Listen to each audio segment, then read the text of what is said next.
me stop praying. I knew it wasn't God blessing me because I thought the devil was blessing me. You say you're going to get your head chopped off for me, but you can't live for me? Because the thing about the gangs, I thought I was about to be a part of something great. But there's nothing great aside from Christ. You know what I'm saying? Because you thinking like you, especially like Latin Kings, that's like the biggest Latin street gang. So it's like, man, I'm about to, do this and that. But man, the devil is a liar. You know what I'm saying? But it's talking about the devil a liar. We was talking about the Santeria. Yeah. And to see the thing with that is like, it's the leaven. You know what I'm saying? Because a lot, like when I was in prison, I read so many books.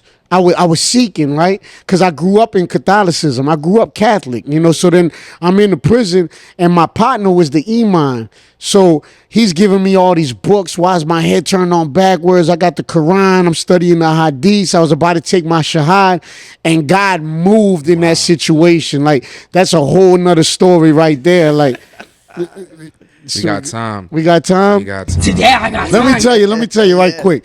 So I was going to take my Shahad, about to have my name. I knew the Hadiths. I was studying the Quran. And look how God works. So that morning, I'm in the working cell block. So you still got to go to work, but you got to come back to the cell block. You're not on the compound because you deal to an aggressive prisoner. You got rule infractions. So you got to go so long without a write-up before you go on the compound. So I'm in the working cell block. My partner was the imam, so I started studying that, and it was appealing to my flesh because eye for an eye, I'm with that. Revolution, revolt, I'm with that. You know what I'm saying? So then as I'm studying that, I go to the yard call, I go to work call, and then they had this sergeant. It wasn't the regular sergeant that we had that was running the line. It was a different one. And he was like real militant, right? So then I was like mocking him. I'm like, sure, yes, sir. Like we're in the army or something. So, but he was really about that. You know what I'm saying? So whenever I'm mocking him, he try to push me. So when he pushed me, like I square up with him, but the other line pusher like hurries up and grabs the tool, like pushes me and grabs the tool and tries to put me in his like chokehold. So we start fighting. So we fighting. When they get me down, they trying to cuff me. I kick the other one in the face. All of us are in the mud.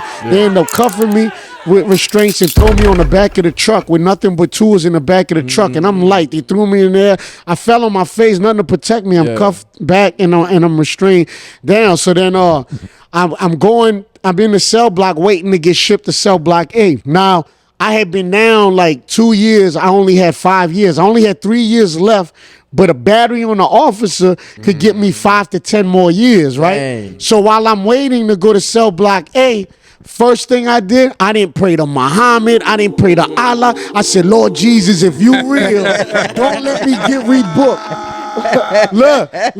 Look how God works, though. I'm like, Lord, if you real, don't let me get rebooked. So boom, I go to cell block A. I'm waiting for my write-up. This was early in the morning at work call. So every time when you could hear the sergeant coming down the tier because you could hear the keys. So every time I would hear the keys, I start praying. So he passed me up, signing the book, come back. All the way to shift change. So I'm praying for like 10, 12 hours. Finally get the shift change. The guard comes in front of my cell with the write-up, and I'm praying. I'm walking to the end. This is a little bitty cell, but it felt like a long time walking to the end, Lord Jesus. And I go to sign the write-up.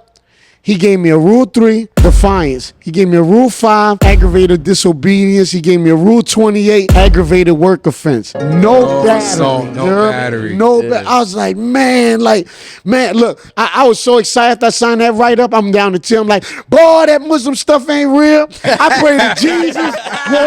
Look. I pray to Jesus. You know what I mean? Right. And then they told me, there's like, man, that sergeant, like that sergeant was a sergeant that would really fight. Like he'll put the keys on and go in the cell with you and fight and not play on you. But God lined everything up for a reason and for a purpose. You dig? But that's why I was like, I never play with that Muslim stuff. But then the Santeria came in because I hit the compound and there's Cubans. Like, so when you go to jail down south upstate, it's not like Texas and Cali to where your race sticks with your race. It's all about where you're from. So New Orleans and West Bank ride with New Orleans and West Bank. And New Orleans is predominantly black. So you got the black, whites, and Spanish all together because of where we from. But Cubans are so much on that loyalty and culture, so I still roll with the Cubans, even though I was riding with the West Bank in New Orleans. So I fall on the dorm with the dude, he's a Babalao.